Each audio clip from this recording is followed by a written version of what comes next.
The unfortunate thing about life is that people have to live in it with you.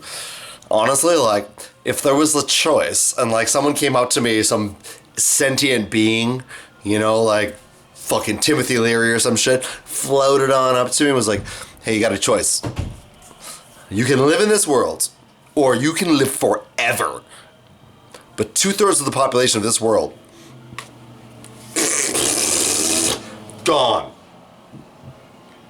And I'm not talking just gone. They burn up in front of everybody except you. You're standing off alone and everyone knows that you made that choice. And those people will fear you for the rest of history and revere you, but you have to live with that. I'd be like, yes, I will take living forever over the rest of you dying. I'm sorry. I'd totally go for it. And like, I don't think anybody else who says different is actually being honest.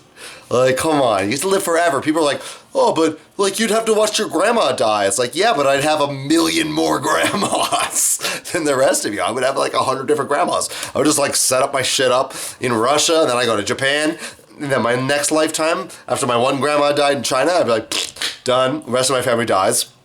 Government covers it up because they know I live forever, because I'm in charge, because everyone's afraid of me because they watched me make a choice.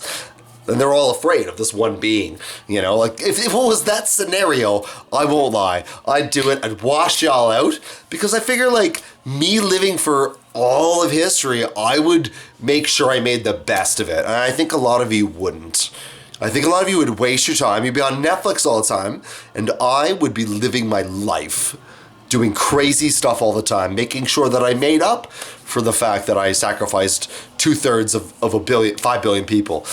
But I would make sure the rest of them had a good life. And if they didn't want to play along with my reality, I'd be like that kid in the Twilight Zone movie in the 80s, and I would just force them to, or else I'd sew their lips shut with my mind. That's how I think of the world. And it's not my fault. It's the fact that most of you are idiots, I'll be honest, and I'm not gonna even apologize for that. You're mostly not able to take care of things and of yourselves, and you go out into the world, and you go out into Facebook, and you go out to the mall, and you're assholes to everybody.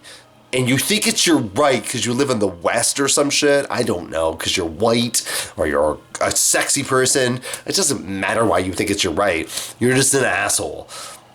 Because anybody who treats anybody else like crap, to me, is a dick.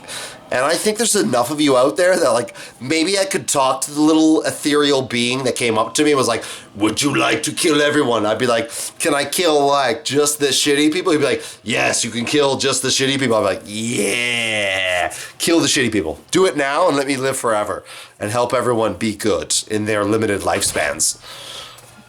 So that's who I am. And not just, like, with a couple beers in me, that's who I actually am.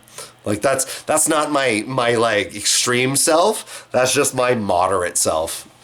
Don't get me talking about other things. It won't be pretty, and it will get dark. Name of my first comedy series. It won't be pretty, and it will get dark. Or it will get dark, and it won't be pretty.